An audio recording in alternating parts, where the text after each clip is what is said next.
بسم اللہ الرحمن الرحیم. کشمیر ڈیجیٹل کے ساتھ غلام رضا کاظمی آپ سے مخاطب ہوں. میرے ساتھ موجود ہیں تجزیہ کار غلام اللہ عوان ایڈوکیٹ. غلام اللہ صاحب پروگرام میں خوش آمدید. یہ بتائیے،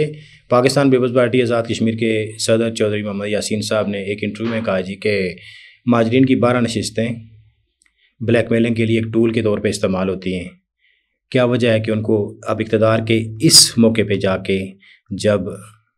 آزاد کشمیر میں الیکشن ہونے جا رہے ہیں 1 سال کے بعد،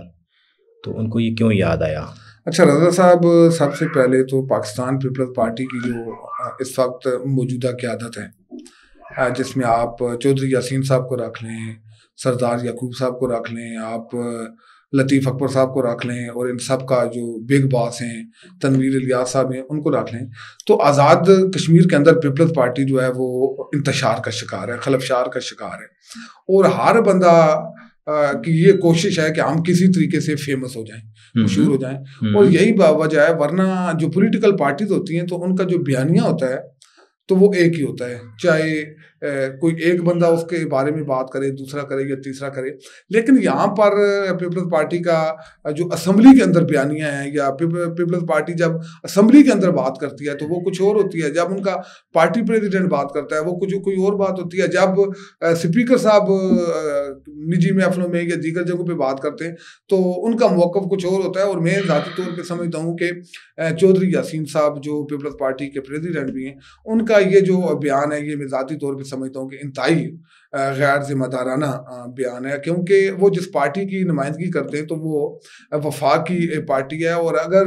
وفاق چاہتا تو یہ جو مہاجرین کی نشستیں ہیں تو یہ کب کی ختم ہو چکی ہوتی. تو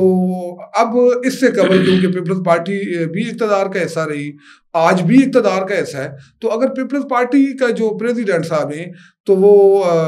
میڈیا ہاؤس کے سامنے بیٹھ کے یہ کہتے ہیں کہ جی یہ جو آزاد کشمیر کے اندر مہاجرین کی 12 نشستیں ان کو ختم کرنا چاہیے، یہ بلیک میلنگ کے لیے استعمال ہوتی رہی ہیں، تو یاسین صاحب کو یہ بھی سوچنا چاہیے کہ یہ تو اس وقت بھی استعمال ہوتی رہی کہ جب پیپلز پارٹی اقتدار میں آ رہی تھی، جب پیپلز پارٹی حکومت میں آ رہی تھی، جب پیپلز پارٹی اقتدار حاصل کر رہی تھی. ان کو اس وقت یہ باتیں کیوں نہیں یاد آئیں اور آج کیوں آئیں؟ اور پھر یہ بھی اگر ہم اس بات کو بھی چھوڑ دیں تو اسمبلی فلور کے اوپر جو جتنے بھی ممبران اسمبلی تھے اس وقت، کیونکہ آزاد کشمیر کی جو لیجسلیٹو اسمبلی ہے اس میں سب سے جو زیادہ تعداد میں کسی پولیٹیکل پارٹی کی نمائندگی ہے تو وہ پاکستان پیپلز پارٹی ہے، کیونکہ یا تو وہ مفرور ہیں جو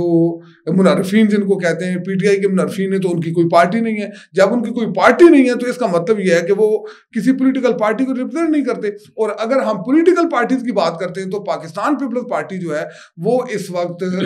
جو لیجسلیٹو اسمبلی ہے اس کی سب سے بڑی پولیٹیکل پارٹی ہے. یا میرا ایک سوال ہے آپ سے، مجھے یہ بتائیں، اگر پیپلز پارٹی یہاں پہ چاہتی کہ یہ جو مہاجرین کی 12 نشستیں یہ ختم ہونی چاہیے، تو میرے خیال میں یاسین صاحب میڈیا ہاؤس کے آگے بیان دینے کے بجائے اگر اسمبلی کے اندر آ کے کہتے، اپنی پارٹی کی پوزیشن کو واضح کرتے، تو میرے خیال میں یہ ختم ہو سکتی تھی اور بڑی آسانی سے ہو جاتی، کیونکہ اس وقت تو پیپلز پارٹی کے بغیر کوئی حکومت بنا ہی نہیں سکتا آزاد کشمیر کی اسمبلی میں. لیکن یہ غلام ہیں، ان کی کو اعلیٰ کے پار ان کی کوئی حیثیت نہیں ہے، ان کی کوئی اہمیت نہیں ہے. یہ بڑے بڑے ڈائیلاگ بیٹھ کے مارتے ہیں، جب ڈائیلاگ مارتے ہیں تو پتہ چلتا ہے کہ یہ تو بہت بڑے اللہ نہ کرے کہ یہ آزاد کشمیر کے فیصلے کرتے ہیں، لیکن یہ اپنے آقاؤں کے اشاروں کے بغیر یہ سانس بھی نہیں لیتے. اور میں اس کی آپ کو بہترین مثال دوں کہ میں کل بھی بلکہ دیکھ رہا تھا پیپلز پارٹی کے میاں عبد الوحید صاحب جو نیلم سے الیکشن لڑتے، تو وہ سردار تنویر الیاس صاحب کے ساتھ ملاقات کر رہے تھے. اور آپ کو پتہ ہے کہ انہوں نے جس وقت تنویر الیاس صاحب وزیر اعظم تھے تو انہوں نے اسمبلی فلور کے اوپر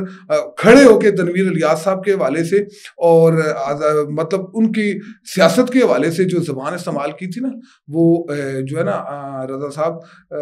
خواتین کے سامنے، فیملی کے سامنے، بچوں کے سامنے، آپ مطلب اپنی فیملی کے سامنے بیٹھ کے وہ گفتگو نہیں سن. اتنی نازیبا ترین گفتگو کرنے کے بعد جب اوپر سے آقاؤں کی کال آئی، جب اوپر سے آقاؤں کا حکم آیا، تو یہ سارے ایسے پتہ چل رہا تھا جیسے تنویر الیاس تو آزاد کشمیر کی سیاست کا سب سے بڑا دیوتا ہے، اور تنویر الیاس کے بغیر تو آزاد کشمیر کی سیاست ہو ہی نہیں سکتی. اگلے دن تعریفیں شروع ہو گئی, اگلے دن اشتہار لگنے شروع ہو گئے, اگلے دن جو ہے میٹنگیں شروع ہو گئیں, اور ایسے ایسے لوگوں کے چہرے کہ جو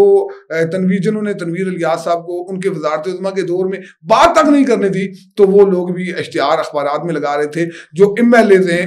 آزاد کشمیر کی اسمبلی کے اندر وزیر کی حیثیت رکھتے ہیں, اور ایک ایسے آدمی کے اشتہار سرکاری سطح پہ چھاپ رہے تھے کہ جس بندے کا لیجسلیٹو اسمبلی کے ساتھ اس وقت کوئی تعلق نہیں ہے. ہاں وہ پرائم منسٹر تھے, لیکن اس کے بعد اب وہ ایم ایل اے بھی نہیں ہے. تو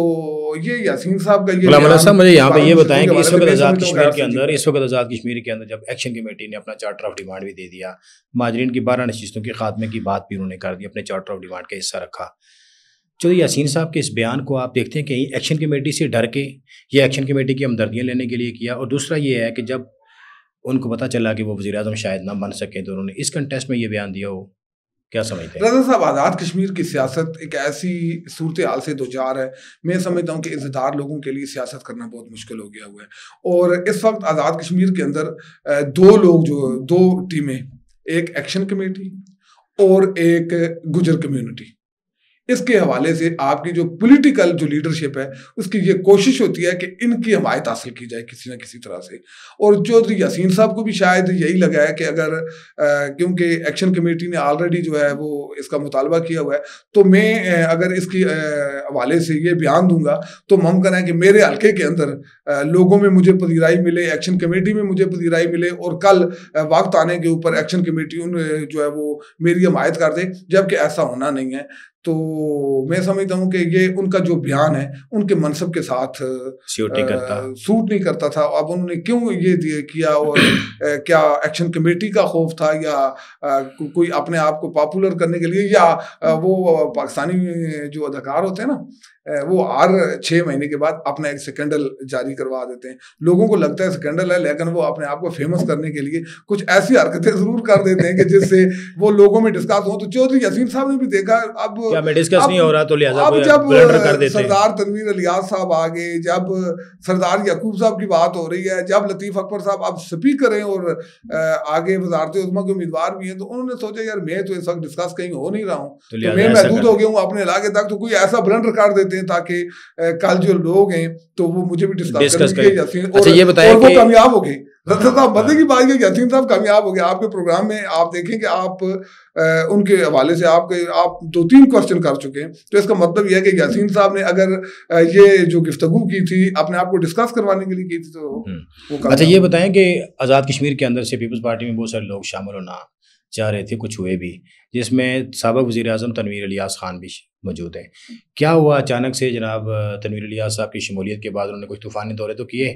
اور بالکل خاموشی اور سناٹا چھا گیا؟ ابھی کیا ہے حالات, کس طرف جا رہے ہیں, کوئی اختلافات ہیں, کیا ہے؟ رضا صاحب, آزاد کشمیر کی سیاست میں اس وقت کوئی بڑی غیر یقینی کی صورتحال ہے. کوئی کسی کو سمجھ نہیں آتی کیا کریں کیا نہ کریں. البتہ یہ ہے کہ پیپلز پارٹی کی میں سمجھتا ہوں کہ جو لیڈرشپ ہے اس کی بڑی غلط پالیسیاں ہیں, یا وہ تنویر الیاس صاحب کا جو ان کی پارٹی کے اندر شامل ہونا تھا, اور ایک جو ہائپ کریٹ ہوئی تھی, لوگوں کو یہ لگنا شروع ہو گیا تھا کہ پاکستان پیپلز پارٹی جو ہے وہ اگلی حکومت بنانے جا رہی ہے. کیونکہ آزاد کشمیر کی سیاست میں ایسا پہلے کبھی ہوا نہیں ہے, کیونکہ یہ آزاد کشمیر کی سیاست میں ہمیشہ یہ ہوا ہے کہ وفاق میں جس کی حکومت ہوئی ہے تو آزاد کشمیر میں انہوں نے یہ حکومت بنائی تھی. تو اس دفعہ کیونکہ وفاق میں مسلم لیگ نون کی حکومت ہے, یہ الگ بات ہے کہ جو مین عہدے ہیں, جو بڑے عہدے ہیں, کیونکہ پیپلز پارٹی نے اس وقت مسلم لیگ نون کی جو پاکستان میں جو گورنمنٹ ہے اس کو بلیک میل کر کے وہ تمام چیزیں بھی لے لی اور اپنے اوپر کوئی بات بھی نہیں آنے دی. انہوں نے مسلم لیگ نون کی حکومت میں آپ دیکھیں اس وقت جو بڑے بڑے مین جو آئینی ہوتے ہیں تو وہ سارے پیپلز پارٹی کے پاس ہیں, لیکن وہ پھر بھی حکومت میں نہیں ہے. تو انہوں نے کیش نہیں کر سکے تنویر الیاس کی آمد کو, اور ایک وقت میں لوگوں کو لگا کہ پیپلز پارٹی حکومت بنانے جا رہی ہے, لیکن اب لوگ پیپلز پارٹی سے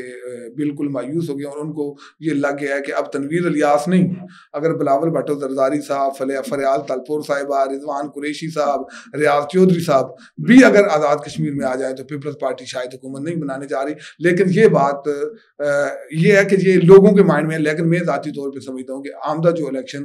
میں جو حکومت بنے گی تو پیپلز پارٹی یقینی طور پہ اس کا حصہ ہوگی. اچھا, پیپلز پارٹی کی جو آزاد کشمیر کی لیڈرشپ ہے اس کے اندر اختلافات کی خبریں گردش کر رہی ہیں,